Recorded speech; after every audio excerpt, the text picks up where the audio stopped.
그때의 천국은 마치 등을 들고 신랑을 맞으러 나간 10처녀와 같다 하니니 그 중에 5은 미련하고 5은 슬기 있는 자라. 미련한 자들은 등을 가지되 기름을 가지지 아니하고, 슬기 있는 자들은 그릇에 기름을 담아 등과 함께 가져갔더니 신랑이 더디옴으로 다 졸며 잘세. 밤중에 소리가 나되 보라, 신랑이 이르다 맞으러 나오라 하매, 이에 그 처녀들이 다 일어나 등을 준비할세. 미련한 자들이 슬기 있는 자들에게 이르되 우리 등불이 꺼져 가니 너희 기름을 좀 나눠 달라 하거늘, 슬기 있는 자들이 대답하여 가로되 우리와 너희의 쓰기에 다 부족할까 하노니 차라리 파는 자들에게 가서 너희 쓸 것을 사라 하니, 저희가 사러 간 동안에 신랑이 오므로 예비하였던 함께 혼인잔치에 들어가고 문은 닫힌지라. 그 후에 남은 처녀들이 와서 가로되 주여 주여 우리에게 열어주소서. 대답하여 가로되 진실로 너에게 이르노니 내가 너희를 알지 못하노라 하였느니라. 그런즉 깨어 있으라. 너희는 그 날과 그 시를 알지 못하느니라. 아멘. 우리는 마지막이라는, 또 종말이라는 그 단어를 들으면 여러분은 어떠십니까? 만약 오늘이 마지막 날이고 우리 주님이 이 땅에 재림의 주로 오신다면 여러분은 어떤 느낌이, 그리고 어떤 반응을 보일 것 같습니까? 어떤 분은 아주 당황스럽겠죠. 아니면 참으로 기쁜 날이 되어서 우리 요한계시록 마지막 장 마지막 절처럼 마라나타 아멘 주 예수여 어서 오시옵소서, 두 손 들고 달려 나갈 수 있을 것 같습니까? 아니면 두려운 마음으로 아니 벌써 아니 이때가 정말 주님이 오실 때인가 깜짝 놀라 그런 당황하는 일들도 없지 않아 있을 겁니다. 지금은 주님의 오심을 기다리며 또 준비하는 대림절 셋째 주일입니다. 공교롭게도 교회력의 시작인 대림절이 세상 원료로는 12월, 금년 마지막 12월 달에 빛이 되어져 있습니다. 우리는 이 대림절 기간, 이 기간을 통해서 매년 맞이하는 대림절을 통해 가지고 우리가 마지막 때를 사는 이 종말의 시간에 대림절이 바로 그 주님이 다시 오리라 약속하신 그 날이 언제일지 몰라도 우리는 정말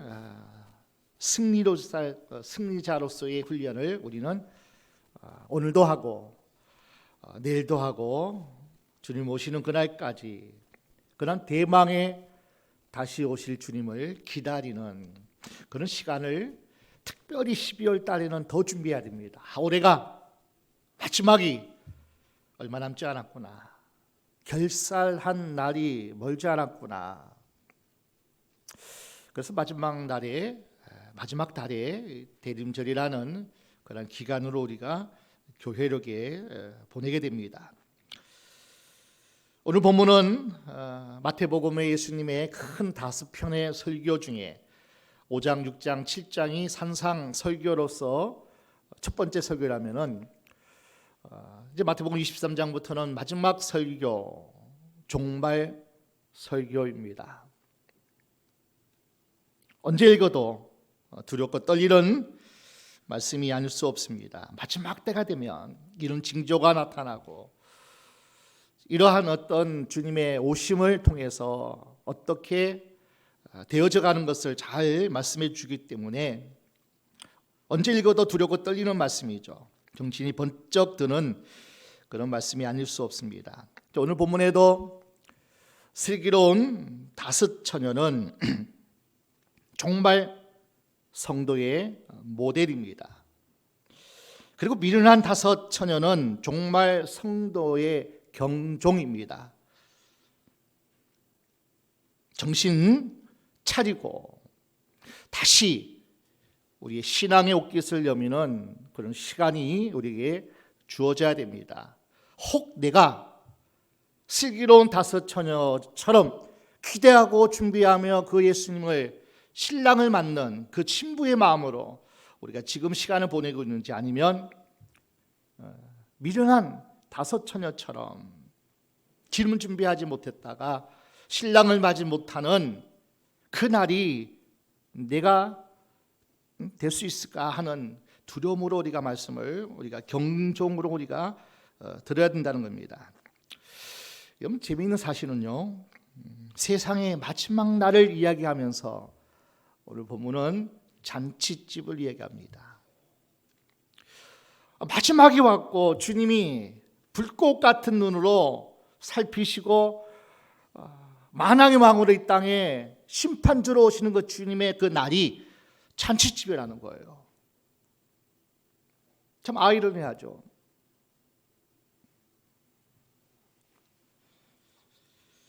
많은 잔치가 있지만 그 중에서도 가장 기쁜 결혼 잔치로 기록되어지고 있습니다.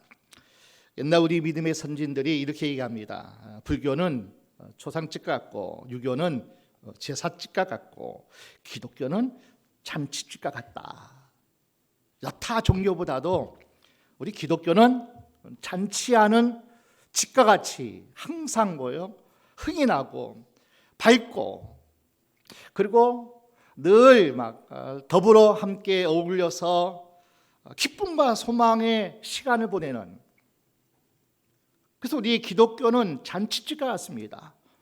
구원의 기쁨이 있고, 우리의 모든 삶이 염려가 없고 걱정이 없고, 항상 여호와는 나의 목자시니 내가 부족함이 없는 그 상태이기 때문에 언제나 기독교 모든 신앙생활의 모든 시간들은 잔치집과 같은 거라는 거죠. 그러니까 즐기는 거예요. 만족하며 함께 기뻐하며. 그래서 기독교는 여타 종교와 같지 않습니다. 여러분, 결혼식은 누구에게나 가슴 설레는 시간이고, 가장 우리 인생의 꽃과 같은 그러한 시간이 바로 결혼식입니다. 마태복음 곳곳에서 종말을 잔치에 비유하고 있습니다. 먼저 9장 15절 말씀 볼까요? 마태복음입니다. 마태복음 9장 15절. 마태복음 9장 15절 함께 읽을까요? 예수께서 저희에게 이르시되 혼인집 손님들이 신랑과 함께 있을 동안에 슬퍼할 수 있느냐? 그러나 신랑을 빼앗길 날이 이르리니 그때에는 금식할 것이니라. 혼인집 신랑으로 예수님을 소개합니다. 나는 잔치집의 신랑이다. 자, 22장 2절입니다. 마태복음 보고 있습니다. 천국은 마치 자기 아들을 위하여 혼인 잔치를 베푼 어떤 임금과 같으니, 결혼 잔치가 마지막 때에 그 임금이신 하나님이 심판주로 이 땅에 오심을 소개하고 있습니다. 자, 오늘 본문에도 마찬가지입니다. 이처럼 종말은 여러분 준비된 자들에게는 기쁨입니다.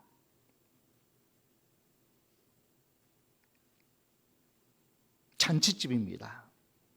그렇게 기록하고 있습니다. 기독교의 천국은 잔치하는 곳입니다. 그래서 요한계시록에도 어린 양의 혼인 잔치라 그렇게 소개하고 있습니다. 우리 계시록 19장 9절입니다. 요한계시록 19장 9절 함께 보겠습니다. 천사가 내게 말하기를 기록하라. 어린 양의 혼인 잔치에 청함을 입은 자들이 복이 있도다 하고 또 내게 말하되 이것은 하나님의 참되신 말씀이라 하시기로. 마지막 날이 되면 그리고 영원한 천국에 들어가서 하나님과 더불어서 그 나라에 이를 때 그 나라가 뭐냐면 어린 양의 피 흘리시고 죽으신 참된 나의 왕, 나의 전부가 되시는 그 어린 양 예수님의 혼인잔치에 우리가 청함을 받아가지고 그 신랑 예수를 만나는 날이 그 마지막 때라는 거예요.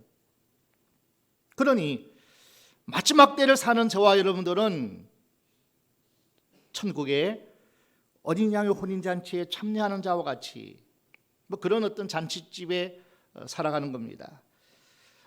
사도 요한이 반모섬에서 90이 넘은 노년에 너무나 많은 핍박과 환난이 있을 때에 하나님, 왜 예수 믿는데, 우리 예수님이 만왕의 왕이신데 우리가 왜 이렇게 핍박을 당하고 쫓김을 당하고 죽임을 당하고 왜 환난과 핍박 속에 우리가 고난 속에 살아야 됩니까? 그때 하나님이 사도 요한의 영을 하늘에 끌어올리셨어요. 이 지상교회에서는 그러한 피비림이, 그러한 아픔과 상처와 너무나 힘듦이 있지만은 하나님이 그 영을 지상 교회에 머물지 않고 천상의 교회를 보여주시는 거예요. 우리 계시록 4장 10절 11절입니다. 24장로들이 보호자에 앉으신 이 앞에 엎드려 세세토록 사시는 이에게 경배하고 자기의 멸류관을 보좌 앞에 던지며 가로되 우리 주 하나님이여 영광과 존귀와 능력을 받으시는 것이 합당하오니 주께서 만물을 지으신 자라 만물이 주의 뜻대로 있었고 또 지으심을 받았나이다 하더라. 만물, 모든 만물, 모든 피조세계, 그 중에 가장 귀한 하나님의 형상으로 지음받은, 하나님은 영이시고 우리도 영적인 존재로 지어서 영원토록 그 하나님 나라 천국에서 잔치집 가운데 24장로들과 구약의 대표 12지파와 신약의 대표 12사도와 24장로들이 더불어서 구원받은 사람이 천국에서 잔치집을 한다는 거예요. 어린 양의 혼인잔치. 세상은 마지막이라 그러고 끝이라 그러면 싫어하죠. 그러나 우리 기독교는, 하나님의 사람들은 그렇지 않습니다. 마지막 때는 잔치집이에요. 야, 잔치집이 가깝구나. 승리의 날이 우리에게 가깝구나. 축복의 날이 가깝구나. 그러니 우리는요 기뻐합니다. 신랑이 오신다는 외침이 크게 들리는 오늘 본문 그 배경을 보십시오. 유대의 결혼 풍습은 세 단계가 있죠. 첫 번째는 혼인 계약서입니다. 양가의 뜻을 맞고 두 사람이 동의를 하게 되면은 두 사람이 혼인 계약서를 씁니다. 이때 신랑 집에서 신부 집에 몸값을 지불합니다. 그 몸값을 킨얀 모하르라고 그래요. 값을 지불한다는 거예요. 신부를 데려오는 그 값을 신랑 집에서 신부 집에 값을 지불하는 것을 혼인 계약서 할 때 그렇게 씁니다. 마치 우리 예수님께서 하늘 보좌 버리시고 이 땅에 오셔서 우리의 죄값을 지불하시고 대속하신, 값을 대신 지불하시고 우리를 사신 그 구속사의 예수님의 그 사건을 혼인 계약서에 우리는 비추어 봅니다. 두 번째는 정혼 예식입니다. 게투바라 그럽니다. 이 정혼 예식을 하면 오늘날 우리가 이야기하면 결혼 전에, 결혼식 전에 약혼식을 하는 그것과 비슷하다고 생각하면 될 것 같습니다. 그 게투바에는 정혼 예약을 할 때는 두 가지가 또 약속을 합니다. 신랑이 신부에게 우리가 함께 살 집, 그리고 먹을 양식, 따뜻한 옷까지, 그리고 생활을 다 공급해 주겠다는, 그러니까 신랑이 전적으로 신부를 데리고 오면서 집도 준비하고 양식도 준비하고 옷까지도 준비하고 모든 생활품을 다 준비하겠다. 게투바, 그렇게 정혼 예식 때 약속을 하는 겁니다. 당신의 삶을 내가 다 책임지겠다는 거예요. 뭐만 가면 되죠? 몸만 가면 돼요. 몸만. 이 유대 풍습의 정혼 예식 가운데 첫 번째, 두 번째는 두 사람이 약속을 하는 겁니다. 잠자리를 함께 하겠다는 약속을 합니다. 그러면서 반드시 우리의 자녀들은 당신과 나 사이에만 태어나게 될 것입니다. 굳게 약속하는 거예요. 이제는 함께 한 몸이 될 것이고 잠자리에 함께 들 것이고, 그리고 우리의 자녀들은 당신과 나 사이에만 자녀를 둘 것임이라는 어떤 약조를 하게 돼요. 이때부터 함께 살지 않지만은 부부로 인정이 되어집니다. 그리고 정결을 지켜야 됩니다.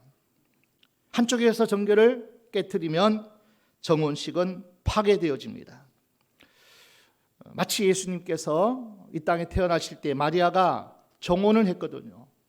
그런데 성령으로 잉태되었어요. 요셉이 가만히 끊고자 했죠. 그러니까 정혼 예식을 하고 함께 잠자리도 했는데 자식이 잉태되었으니까 큰일 날이죠. 그래서 가만히 끊고자 한 거예요. 그런데 성령으로 잉태되었는데, 정혼 예식을 하면은 이제는 법적으로 부부고, 그리고 언제든지 함께 할 수 있는 그러한 어떤 부부로 인정되어집니다. 이것이 정혼 예식입니다. 그리고 세 번째 단계가, 이 모든 과정이 다 끝나게 되면은 세 번째는 이제는 혼인 잔치를 치르게 됩니다. 아마 보통으로는 한 1년 정도 정혼 예식을 하고 1년 동안 혼인 잔치 준비를 하는 시간들을 보냅니다. 뭐 가정마다 또 다 다르긴 하겠지만은, 자, 혼인 잔치 준비 중에 가장 중요한 것은 1년 동안 두 사람이 그리고 태어날 자녀들과 함께 살게 될 집을 짓는 겁니다. 1년쯤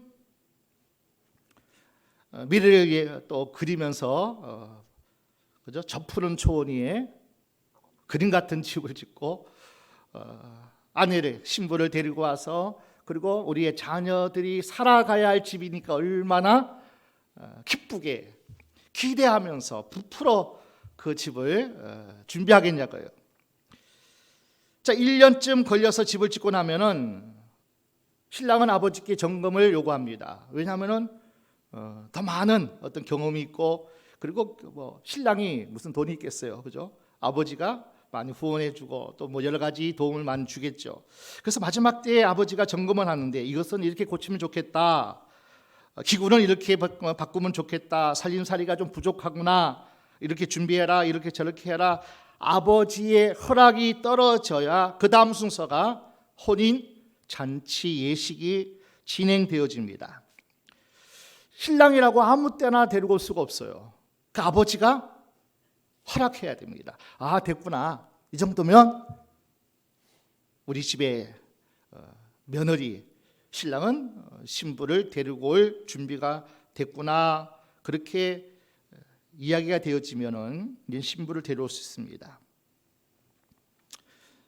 자, 마태복음 24장 36절 함께 보겠습니다. 마태복음 24장 36절. 그러나 그 날과 그 때는 아무도 모르나니 하늘의 천사들도 아들도 모르고 오직 아버지만 아시느니라. 이 말씀의 배경이 그런 거예요. 아버지의 허락이 없이는, 야, 좀 부족한데 더 준비해. 그래서 그때는 누구도 몰라요? 아무도 몰라요. 아들도 몰라요. 이제 그 말씀이 주님이 배경 속에서 하신 말씀입니다. 그래서 아버지 허락이 떨어지면 신부는 잘 지어 놓은 집으로 모시고 와서 잔치를 벌이게 됩니다. 이 잔치는 주로 밤에 이루어집니다. 뭐 한두 가지 이유가 있습니다. 첫 번째는 이날은 굉장히 낮에 덥습니다. 낮에는 잔치가 하기 힘든 환경입니다. 그래서 해는 서산해지고 시원한 바람이 부는 그 시간대에 잔치를 하는 게 좋겠다는 생각으로 해가 지고 난 이후에 혼인 잔치를 보통 그렇게 하게 됩니다. 두 번째는 히브리 사상에서는 저녁이 하루의 시작입니다. 그래서 예수님께서 창세기 1장에 보니까 창조하는 모든 가운데 저녁이 되고 아침이 되니 이는 첫째 날이니라. 저녁으로부터 하루를 시작하게 됩니다. 12월 달부터 새해가 시작되어지는 그런 교회력과 같습니다.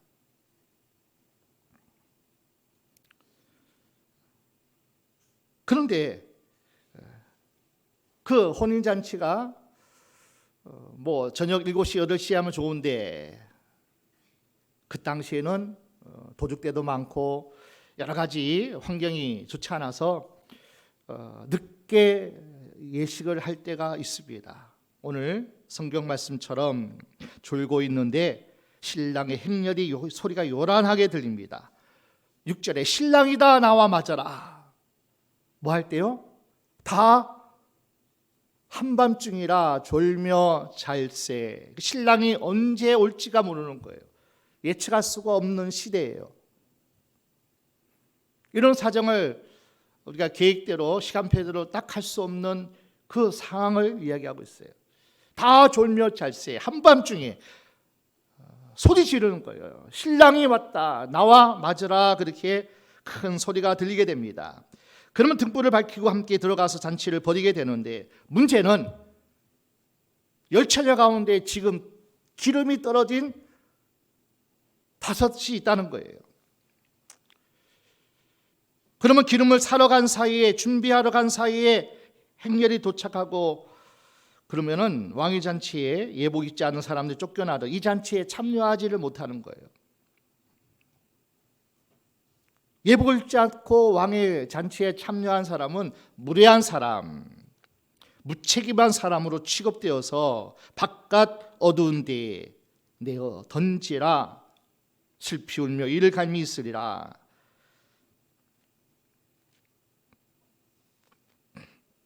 드디어 신랑의 집으로, 준비한 집으로 신부를 모십니다. 그리고 대략적으로 한 주 가까이 잔치를 벌어집니다. 새로 지은 집에는 신부가 대기하는 대기실이 있습니다. 신부가 또 단장하고 머무는 집은 사각으로 준비된 방에 천을 주렁주렁 늘어뜨리고 들락거릴 수 있지만은 얼굴을 볼 수 없는 그러한 사각으로 만든 신부 대기실이 있습니다. 이스라엘 백성이 애굽에서 나와서 광야 40년을 보낼 때 많은 신학자들이 그 광야 40년은 하나님과 밀원하는 신혼 밀원하는 그 기간이라 그렇게 얘기해요. 한 몸이 되어서 하나가 되어서 철저하게 하나님이 주시는 것으로 먹고 마시고 하나님만 바라고 하나님만 도움을 구할 수밖에 없는 그 광야 생활, 그 광야 생활을 우리는 하나님과의 이스라엘 백성이 애굽에 나와서 신혼 기간이라 그렇게 얘기합니다. 그 40년 동안 성막을, 장막을 이동하면서 또 거할 때마다 그 장막에 성막이 있죠. 그 장막이, 그 성막이 신부 대기실과 같습니다.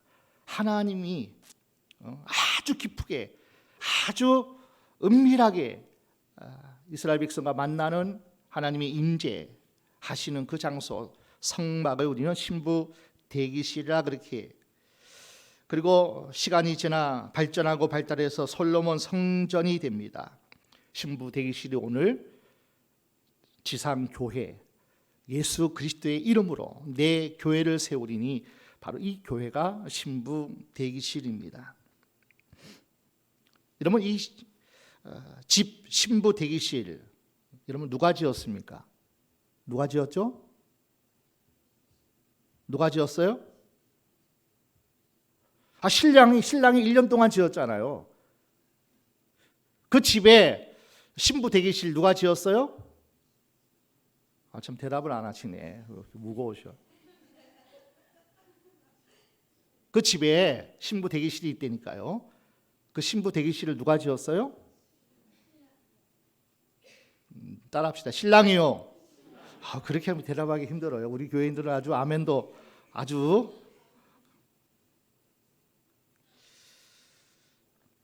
우리 주님께서 승천하시면서 이렇게 말씀하셨어요. 요한복음 14장 2절입니다. 요한복음 14장 2절. 내 아버지 집에 거할 곳이 많도다. 그렇지 않으면 너희에게 일렀으리라. 내가 너희를 위하여 처소를 예비하러 가노니. 지금 승천하신 예수님께서 뭘 준비하신다고요? 처소를 준비하셔요. 신랑이 집을 짓는 이 모습을 말씀하고 있어요. 거처를 준비하면 내가 다시 와서 너희를 나 있는 곳으로 데리고 가겠다. 내 아버지 집에는 거할 곳이 많도다. 신랑을 기다리는 자리예요. 예쁘게 단장하고 정결하게 자신을 잘 다듬어야 할 자리가 신부 대기실이에요. 이 교회라는 거예요. 하나님이 이 교회를 왜 세우셨냐? 이 땅 위에 내 교회를 세우리니. 이 교회는 예수님의 핏값으로 세운 교회고 여기가 바로 신부 대기실이에요. 신랑을 기다리는 장소예요. 단장해야 되고요. 정결해야 되고 그 신랑을 기다리는 마음으로 좀 어떻게 해야 돼? 좀 이렇게 흥분도 해야 되고 어떤 들떠야 되고. 그런데 어떤 사람들은 막 죽상을 하는 거예요. 교회 올 때마다 뭐예요? 힘들어서 아이고 또 가야 되구나. 아니요. 신부 대기실로 오는 그 길이 바로 교회로 오는 길인 줄로 믿습니다. 여러분들 지금 예쁘게 신부 단장하는 거예요. 혹 때물었으면은 정결케 하는 시간이 바로 이 교회에서의 예배 시간인 줄로 믿습니다. 이 교회는 누가 지었습니까? 주님께서 지으신 몸된 교회라 그럽니다. 내가 교회의 머리라고 말씀하고 있잖아요. 이 교회는 예수님의 몸된 교회라 그렇게 말씀하잖아요. 오늘이라도 내 인생의 마지막 날을 맞으면서 우리 이 교회에서 우리는 주님을 맞이하게 될 겁니다.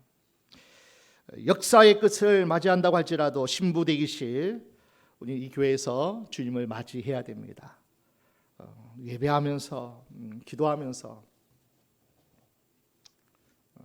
바벨론의 교회가 예루살렘에 없는 그 장소에서 신앙 고백 가운데 뜻을 정하고 하나님께 예배했던 그 심정으로 우리가 어디에 있든지 예배하는 이 시간에 너무나 중요하죠. 이 시간에 주님이 짠하고 오면 너무 좋겠죠. 그러나 우리 가정에서 우리가 쉴 때도 주님이 오실 때도 있어요. 오실 수도 있어요. 일할 때 주님이 오실 수도 있고, 여긴 낮인데 저쪽은 밤일 수도 있고, 언제 주님이 오실지라도 우리는 항상 신랑을 맞이하는, 신랑을 기다리는 신부와 같은 심정으로 우리 교회는, 성도가 교회잖아요. 우린 걸어다니는 교회잖아요. 움직이는 교회잖아요. 그러니까 항상 단장하고 정결하고 언제나 그 신랑을 맞이할 준비를 해야 된다는 거예요. 그런데 혼인예식에 신부가 소개되어 있지 않아요. 신부의 양가 부모가 또 등장하지도 않습니다. 그것을 다 보게 되면 어떤 교훈을 우리에게 주고 있죠. 여러분, 오늘이 역사의 마지막 날이라면 예수 신랑 맞이할 준비가 되었습니까? 되었습니까? 박보사님, 되었습니까? 뭐 이렇게 아멘하기가 쑥스러워요. 준비 우리는 하고 있고, 그리고 지금도 예수님 아멘 오시옵소서. 기쁨에 주님이 오셔야지, 그죠? 신랑이 오셔야지. 신부가 신랑이 안 오면 되겠어요? 기다리다 신랑이 안 오면 그것처럼 힘든 시간이 없겠죠. 우리가 예배를 지금 드리고 있어요. 뜨겁게 찬양으로 하나님께 영광 올려드리면서 살아있는 하나님 말씀을 듣고 또 우리의 기도가 주께 연락되어지고 여러분, 이 행복한 시간에 주님이 오신다면 얼마나 좋겠습니까? 그런데 25장 5절 말씀대로 다 졸며 잘세. 꼭 내가 잘 준비하고 있다가 한눈 잠깐 파는 사이에 그때 오면 어떡해?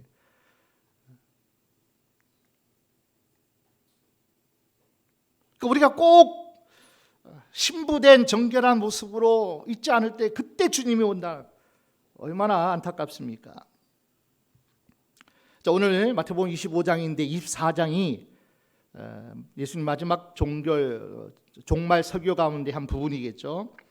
자, 마태복음 24장을 함께 보겠습니다. 36절부터 39절까지 쭉 봅니다. 그러나 그날과 그때는 아무도 모르나니 하늘의 천사들도 아들도 모르고 오직 아버지만 아시느니라. 노아의 때와 같이 인자의 임함도 그러하니라. 홍수전에 노아가 방주에 들어가던 날까지 사람들이 먹고 마시고 장가들고 시집가고 있으면서 홍수가 나서 저희를 다 멸하기까지 깨닫지 못하였으니 인자의 임함도 이와 같으리라. 노아의 홍수 때처럼 사람들이 먹고 마시고 시집가고 장가가고 집을 짓고 사고 팔고 그 하던 때에 주님이 오신다는 거예요. 이게 뭔 우리 일상인데 시집가도 장가가기도 하고 매매도 하고 장사도 하고 뭐 그런 것이 일상인데 그렇게 안 사는 사람이 없는데 무슨 말이냐는 거죠. 이 말씀이에요. 누가복음 21장 34절 35절. 너희는 스스로 조심하라. 그렇지 않으면 방탕함과 술 취함과 생활의 염려로 마음이 둔하여지고 그 뜻밖의 그날이 덕과 같이 너희에게 임하리라. 이날은 온 지구상에 거하는 모든 사람에게 임하리라. 방탕함, 술 취함, 생활의 염려, 일상생활에 도취되어져서 세상살이에 푹 빠져서 하나님을 잊어버리고 살아갈 때에 믿음 생활 잃어버리고 살아갈 때에 주님이 오신다는 교훈이에요. 그러니까 일상생활을 하지 말라는 얘기가 아니라 그 생활 때문에 신부로서의 모습을 잃어버리고 방탕하고 술 취하고 그리고 생활의 염려로 온전한 어떤 성도의 모습으로 교회의 모습으로 살아가지 못하는 이것이 노아의 세상 사람들의 모습이라는 거예요. 그들도 다 하나님을 찾아요. 또 하나님을 다 또 그렇게 믿을 수 있겠죠. 그러나 세상에 푹 취해서 오늘 본문을 읽으면서 기름 떨어진 친구 5명이 넉넉하게 기름을 준비한 5에게 기름을 빌려달라고 얘기합니다. 그런데 너무 매정하게 25장 9절 말씀 보니까 너희 쓸 것을 너희가 알아서 해라. 좀 기름이 좀 많으면 좀 나눠주면 좋은데 아주 매정하다. 그렇게 뭘 인정하냐 그렇게 얘기할 수 있잖아요. 그런데 여기에는 또 귀한 교훈이 있습니다. 천국은 이처럼 냉정한 겁니다. 천국은 이처럼 어떻게 보면 잔인한 거예요. 천국은 기름은 빌려줄 수 있는 게 아니라는 거예요. 빌려 쓸 수 있는 게 아니라는 거예요. 천국 티켓 한 장으로 둘이 가고 셋 가는 그런 곳이 잔치집, 어린 양의 혼인 잔치집이 아니라는 거예요. 천국 티켓, 내 구원 내가 준비해야 돼요. 내 기름 내가 준비하고 천국 티켓 네 것 내 것 따로 준비해야 한다는 얘기예요. 안에 치마 잡고 갈 수 있는 곳이 아니란 얘기예요. 내 천국 티켓은 내가 준비하라 해요. 자, 오늘 본문 10절에 보면 만사의 때가 있습니다. 기름 준비할 때가 있고 은혜 받을 때 은혜 받아야 한다는 말씀이에요. 자, 이렇게 기록되어 있습니다. 그들이 사러 간 사이에 뭘 사러 갔죠? 기름을 사러 간 사이에 마지막에 문이 닫힌지라 그래요. 그러니까 준비할 때가 있어요. 천하의 범사에 때가 있습니다. 은혜 받을 만한 때에 은혜를 받아야 돼요. 회개할 수 있을 때 회개해야 돼요. 다 때가 있습니다. 내가 구원받았는지, 내 앞에 구원의 문이 닫힌지 아닌지 경성해야 된다는 거예요. 홀연히 그 시간이 찾아옵니다. 밤중에 찾아옵니다. 데살로니가전서 5장 2절 말씀대로 도적같이 아무도 알 수 없게끔 밤에 온다는 거예요. 예고하고 오지 않잖아요. 도적이. 신랑이 오실 때에, 예수님이 이 땅에 심판주 재림주로 오실 때에 그날과 그 시는 아무도 몰라요. 그 준비해야 된다는 거예요. 생각지도 못하는 시간에 주님이 날 불러갈 수 있으니 깨어 있어라. 오늘 본문의 교훈입니다. 여러분 혹시 박근사님 백세 인생이라는 노래 아세요? 백세 인생. 저도 이제 준비하면서 백세 인생이라는 곡이 있더라고요. 이렇게 가사를 한번 소개할게요. 60세에 저 세상에서 날 데리러 오거든 아직은 젊어서 못 간다고 전해라. 70세에 저 세상에서 날 데리러 오거든 할 일이 아직 남아 있어서 못 간다고 전해라. 80세에 저 세상에서 날 데리러 오거든 아직은 쓸만해서 못 간다고 전해라. 90세에 저 세상에서 날 데리러 오거든 알아서 갈 테니까 재촉하지 말아라. 자, 100세 여러분 기대하십시오. 100세에 저 세상에서 날 데리러 오거든 좋은 날, 좋은 시에 간다고 그렇게 전해라. 여러분 그렇게 인생 마음껏 할 수 있어요? 내가 정말서 좋을 때 갈 테니까 재촉하지 말아라. 여러분 오늘 밤 오라 하면 가야 돼요. 젊어서 못 가고 할 일이 있어서 못 가고 그렇지 않다는 거예요. 주님이 끝내면 내 인생 끝나는 거예요. 우리가 백세 인생을 노래 부르고 아무리 호언장담해도 주님이 끝내면 끝나는 거예요. 내 개인의 종말을 끝내면 가야 돼요. 지구 우주의 종말이 끝나면 주님이 그렇게 정하시면 다 가야 됩니다. 다 가야 돼요. 아직도 소 팔아야 되고 집 사야 되고 장가 들어야 되고 백세 인생의 가사가 웃기는 가사일 수밖에 없다는 거예요. 끝이 있다. 하루의 시작이 있으면 저녁이 있고 한 해의 시작이 있으면 끝나는 한 해의 문 닫히는 날이 있다는 거예요. 태어났으면 죽는 날이 옵니다. 준비하셔야 돼요. 역사의 시작이 있으면 종말이 있다. 그 말씀을 오늘 하고 있는 거예요. 준비하셔요. 대림절 매년 12월을 보내면서 언젠가는 주님 오시는 날이 있다는 겁니다. 그걸 준비하라는 거예요. 이게 12월 달에 배치되어 있는 은혜죠. 한 해 끝나는 날이 있듯이 내 인생에도 끝나는 날이 있다. 보라, 신랑이다. 나와서 맞아라. 하나님이 너를 불렀다. 오너라, 깨어 있어라. 오늘 그 말씀을 오늘 본문을 하고 있습니다.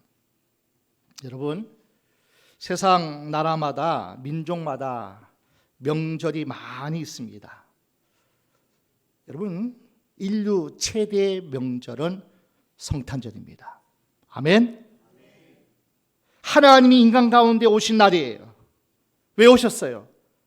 우리를 구원하러 오셨어요. 그러니까 죽음, 멸망, 심판 이것밖에는 우리 것이 그죠? 주어질 수밖에 없는 우리 인생을 찾아오신 날이에요. 구원하셔 오신 날이에요. 내 죄값을 지불하시고 대속하여 주시려고 이 땅에 오신 날이 성탄절이에요. 온 인류 세계 최고였던 명절이 성탄절이라는 거예요. 지구가 생긴 이래 가장 축복받는 날 성탄절이에요. 막혀있던 닫혀있던 구원의 문이 활짝 열린 날이 때가 참에 그분이 오셨어요. 성탄절입니다. 인류가 두 동강이 난 분기점이 됐어요. 예수님이 오시기 전에, 예수님이 오신 후에 2023년을 살고 있는 우리는 2023년 전에 예수님이 이 땅에 오신 날, 온 인류 시간이 두 동강이 난 그 시간, 요한복음 3장 16절입니다. 하나님이 세상을 이처럼 사랑하사 독생자를 주셨으니 이는 저를 믿는 자마다 멸망치 않고 영생을 얻게 하려 하심이라. 구원받는 길, 이 길밖에 없어요. 천하의 어떤 이름도 뭐예요? 구원받을 만한 이름을 주신 일이 없어요. 오직 예수. 그것도 2000년 전에 태어난 나사렛 땅에 사신 그 예수예요. 뭐 내가 목자로 왔다, 내가 감람나무로 왔다, 그 이만희, 그 박태선이가 제 주가 아니에요. 2000년 전에 나사렛 동네에서 자라신 나사렛 예수 그리스도가 구원의 문이고 구원의 길인 줄로 믿습니다. 그 하나님이 오신 날이 성탄절이라는 거예요. 이를 두고 세상 사람들은 기독교는 편협된 종교, 독선적이라고 얘기합니다. 여러분, 독선적이라도 어쩔 수 없어요. 성경이 그렇게 기록되어 있어요. 하나님이 그렇게 말씀하고 있어요. 하나님 말씀은 뭐요? 참말이라 그렇게 13절에 말씀하잖아요. 하나님 말씀이 이 종말의 때에 심판주로 오신 신랑을 맞이하는 신부의 어떤 준비된 모습이 하나님의 참 말씀이라, 하나님이 그렇게 말씀하셨으면 그렇게 할 수밖에 없어요. 예수밖에는 구원이 없어요. 뭐라 그래도 예수님 밖에는 천국 가는 길이 없습니다. 내가 곧 길이요 진리요 생명이니 나로 말미암아 함께 아버지께로 올 자가 없느니라. 천국 문을 열 자는 주님밖에 없다는 거예요. 신랑이 오신다. 마지막 때까지 우리는 부르짖어 외쳐야 할 말씀, 예수님이 오신다. 온 세상 사람들아 나와서 맞아라. 항상 깨어 있을 것이다. 지금 너 인생의 마지막에 올 때 아멘 주 예수여 어서 오시옵소서. 오늘의 지구의 종말이라 할지라도 영접해야 신랑 맞이합니다. 여러분이 가장 기쁜 소식이 뭔지 아세요? 10절입니다. 기쁜 소식이 있어요. 10절 볼까요? 저희가 살아간 동안에 신랑이 오므로 예비하였던 자들은 함께 혼인잔치에 들어가고 문은 닫힌지라. 준비하였던 자들은 한 사람도 예외 없이 함께 혼인잔치에 들어가고, 하나님의 약속이에요. 준비한 자들은 갑니다. 준비하지 못했다가 살아간 사이에 신랑 오면 안 된다는 거죠. 때가 있다는 거죠. 지금 준비하셔야 돼요. 지금.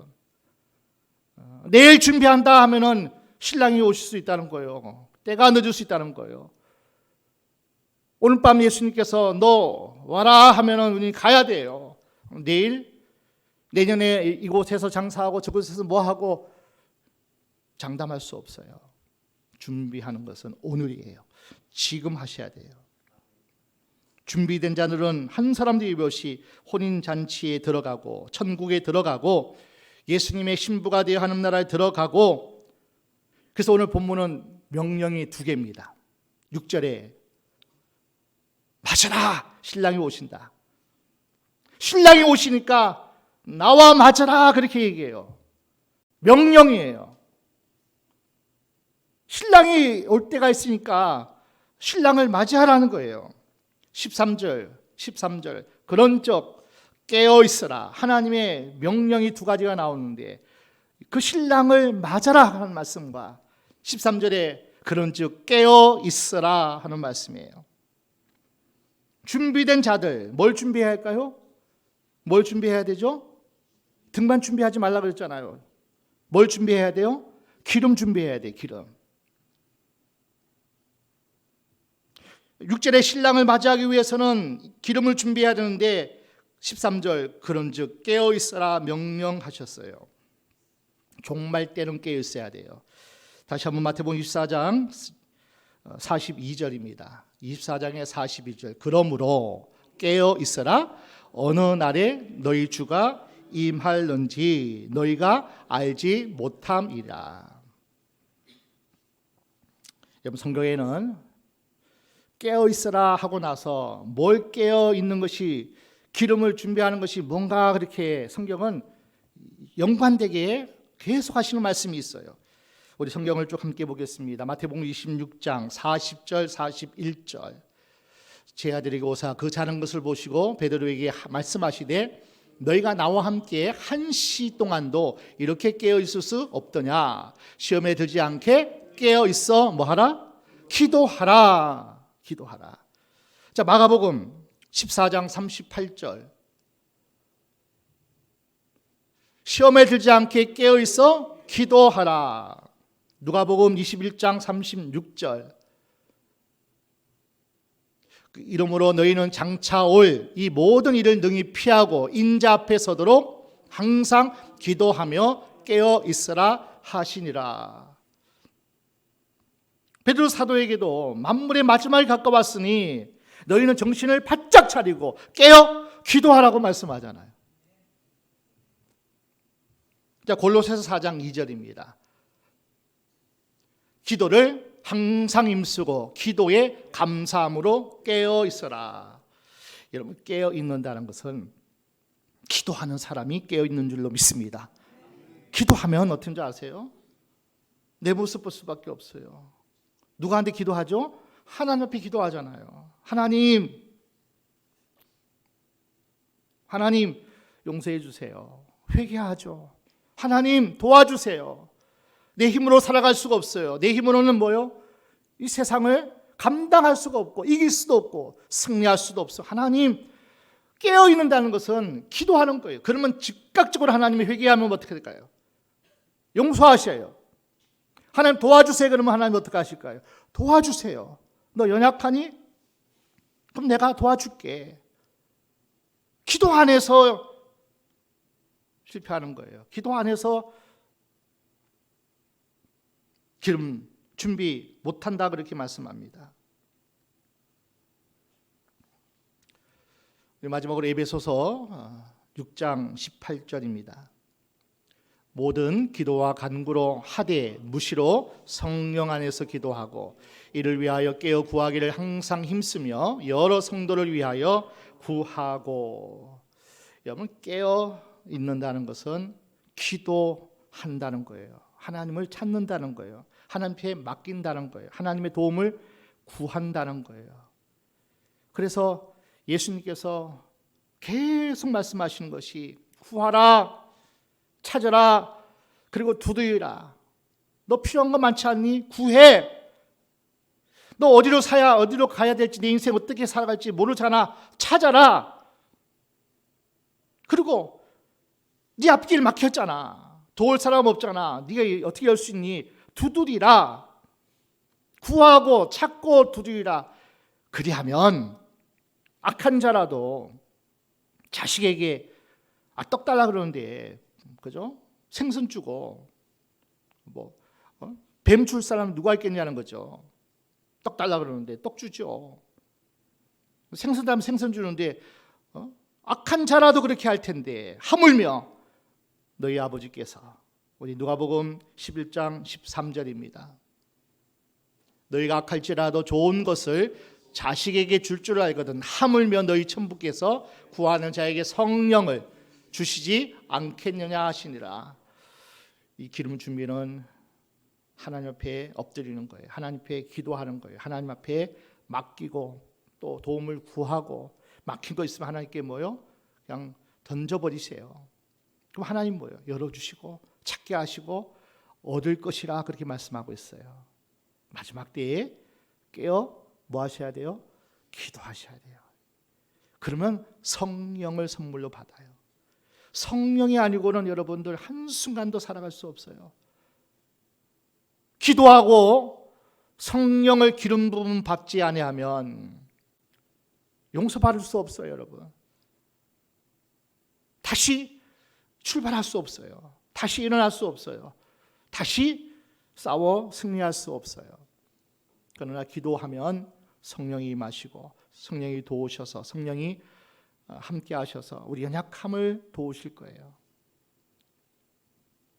마지막 때의 기름 준비, 기도하세요. 기도하시고 그리고 성령을 선물로 받으실 때 충만하게 받으시길 축원합니다. 마지막 때가 가까우면 세월을 아끼셔야 돼요. 세월을 아끼고 뭐 해야 돼요? 오직 성령 충만을 받아라. 답은 없어요. 기도하셔야 돼요. 약속의 말씀 붙잡고 기도하셔야 돼요. 마지막 때에, 종말의 때에 아멘 마라나타 주 예수여 어서 오시옵소서. 내 생에 그때가 언제인지 몰라도 오늘 준비하면, 내일 준비하면, 계속 준비하면 그날은 우리의 승리의 날이요 축복의 날이요, 그리고 나와 함께하는 모든 이들이 살아나고 세워지는 날일 줄로 믿습니다. 그 주인공 여러분 다 되시기를 주의 이름으로 축원합니다.